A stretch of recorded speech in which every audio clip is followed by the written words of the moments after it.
हाँ, नमस्कार। साफ संदेश से मैं अनिल कौशिक। दोस्तों, चनान गांव में एक प्याऊ का उद्घाटन कार्यक्रम है। यहाँ पूर्व भाजपा विधायक संजीव बेनीवाल इसका उद्घाटन करने जा रहे हैं। वाटर कूलर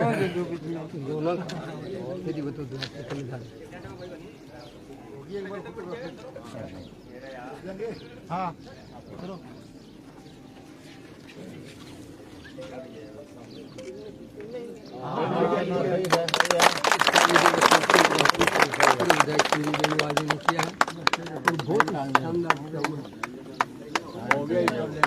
वो पत्थर ही जोर में बनाए हैं तो बननी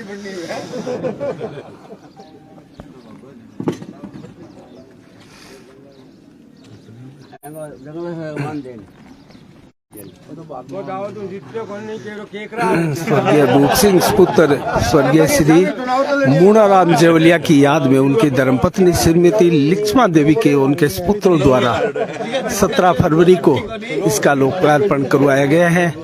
पूर्व भाजपा विधायक संजीव बेनीवाल हमारे सामने हैं। दोस्तों, संजीव बेनीवाल जी से जानते हैं। नमस्कार संजीव जी। हाँ, नमस्कार साहब, नमस्कार। संजीव जी, एक सवाल हमारा था, जिस प्रकार से बजट आया है राजस्थान का और बादरा में भी काफी सौगातें मिली है, तो क्या कहेंगे, किस प्रकार मानते हैं इस बजट को आप?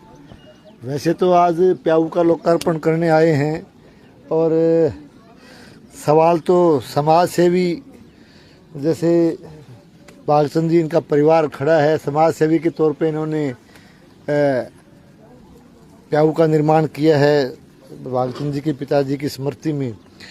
तो आप सबसे पहले तो मैं इस परिवार का बहुत बहुत आभारी हूँ, बहुत बहुत इनको साधुवाद देता हूँ कि समाज सेवा के रूप में और अपने बुजुर्गों की स्मृति में इस तरह से जल घर का प्याऊ का निर्माण करना, ये अपने आप में बहुत ही जनहित में भी और समाज के हित में शानदार कदम इन्होंने उठाया है। तो मैं इन सबको, सभी परिवारजन को, इन सबको मैं बहुत बहुत जो है साधुवाद देता हूं, बहुत बहुत इनका आभार प्रकट करता हूं।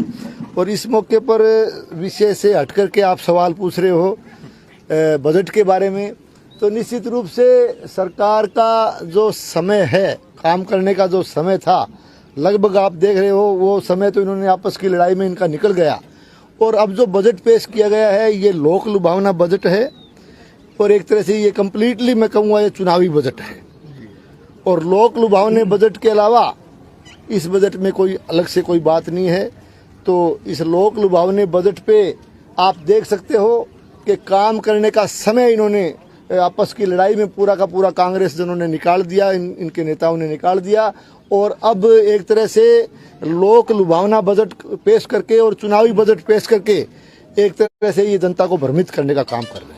नहीं, 8 महीने बाकी रहे हैं और 2 महीने पहले या 3 महीने पहले 4 से 48 थे कि 5-6 महीने में ये सारे काम जो घोषणा हुई हो जाएंगे। देखिए जन साहब, आप बहुत पुराने पत्रकार हैं, आपने कई बजट देखे हैं, कई सरकारों के कामकाज आपने देखे हैं। आप इस बात को पूरा, आज तो बल्कि इस तरह का जमाना है, जागरूक जनता एक तरह से पूरी इस बात को समझ सकती है कि चुनाव थोड़े दिन बाद आचार संहिता लागू हो जाएगी। ये जो घोषणाएं, जो लोक लुभावनी घोषणाएं इस बजट के माध्यम से सरकार जीर्णोद्धार नहीं होना, ये इस बात का द्योतक है कि ये काम करने की इनकी मंशा नहीं है।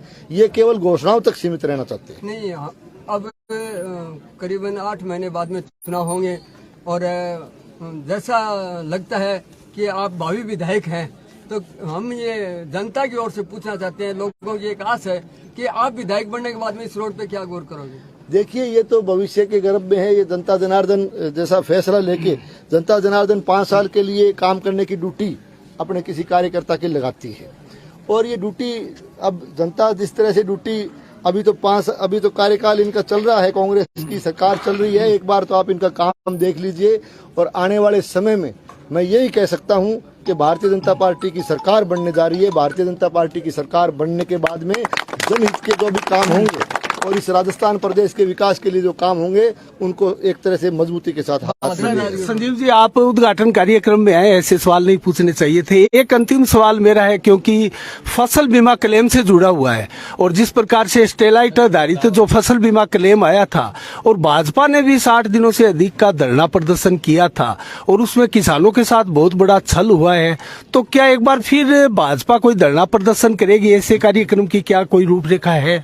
देखिए, धरना, जहाँ तक धरना प्रदर्शन का सवाल है, किसान के हित में निश्चित तौर से हमारे देश के प्रधानमंत्री और इस देश के नेता आदरणीय नरेंद्र मोदी जी ने पूरे देश के लिए किसानों के हित में एक शानदार कदम उठाया था।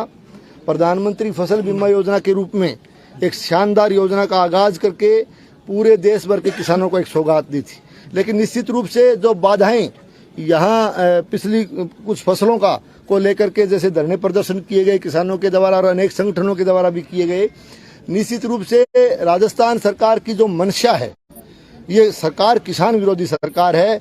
इन्होंने, जैसे आप सैटेलाइट आधारित बीमे की बात कर रहे हो, हमने मांग की थी, हमारे कार्यकर्ताओं की, हमारे पदाधिकारी जो भी उस धरने में, जो किसान साथी भी आए थे, सबकी एक ही मांग थी कि ये जो बीमा मिलना चाहिए, क्रॉप कटिंग के आधार पे हमें बीमा मिलना चाहिए। और निश्चित रूप से यहाँ से जो इन्होंने आश्वस्त किया, जब जब भी धरना चला और जहाँ जहाँ भी धरने प्रदर्शन हुए, सरकार की तरफ से आश्वस्त किया गया कि हम जो है क्रॉप कटिंग के आधार पर बीमा देंगे। लेकिन निश्चित रूप से यहाँ के अधिकारियों ने, यहाँ के चुने हुए जनप्रतिनिधि ने, बल्कि सरकार में बैठे हुए बड़े बड़े अधिकारी और सरकार में बैठे हुए नुमाइंदों ने एक तरह से निश्चित रूप से बीमा कंपनी को लाभ पहुंचाने के लिए, किसान का जो है, किसान के हित में कदम नहीं उठा करके सैटेलाइट के आधार पर बीमा देने का जो प्रयास इन्होंने किया है, निश्चित रूप से ये इस बात का द्योतक है कि ये सरकार, कांग्रेस की सरकार और कांग्रेस की सरकार में बैठे हुए इनके जनप्रतिनिधि, इनके अधिकारी, बल्कि मैं ये कहना चाहूंगा कि यहाँ का चुना हुआ लाल झंडे वाला जनप्रतिनिधि भी बीमा कंपनी से मिला हुआ है। इसकी वजह से ये हालत है। संजीव जी, जिस प्रकार से वादा आंदोलन की बात कर रहे हो, देखिए पहले भी भारतीय जनता पार्टी ने इस बात को लेकर के धरना और प्रदर्शन किया। इस बात को लेकर के लगातार हमारी पार्टी के कार्यकर्ताओं ने इस कांग्रेस के कुशासन के खिलाफ लड़ाई लड़ी है। भविष्य में भी जिन किसान के लिए जो मुद्दे हैं, चाहे वो बीमा क्लेम का सवाल हो, चाहे इस क्षेत्र के लिए किसानों की दूसरी समस्याएं हो या जनहित की, जनता के लिए कोई समस्याएं हो, उनको लगातार भारतीय जनता पार्टी का कार्यकर्ता जो है उस समस्याओं को जोरदार तरीके से उठाता रहेगा। चलो, बहुत बहुत धन्यवाद। Thank you.